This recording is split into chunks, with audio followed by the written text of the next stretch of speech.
You know, too, this is where my bike is supposed to idle at about 1100 RPM, right?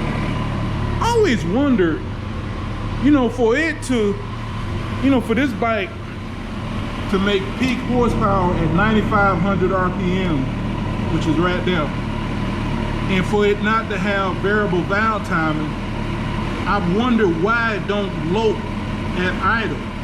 You know, why does it run so smooth?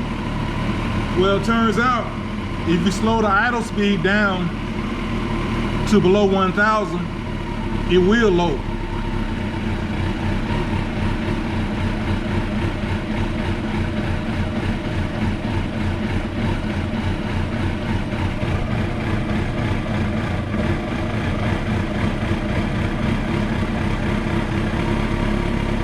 So how do I control the idle speed that easy?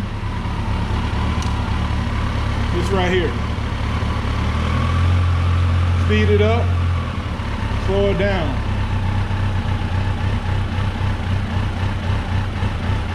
Chop, chop, chop, chop, chop, chop, chop, chop, chop, chop, chop, chop, chop, chop.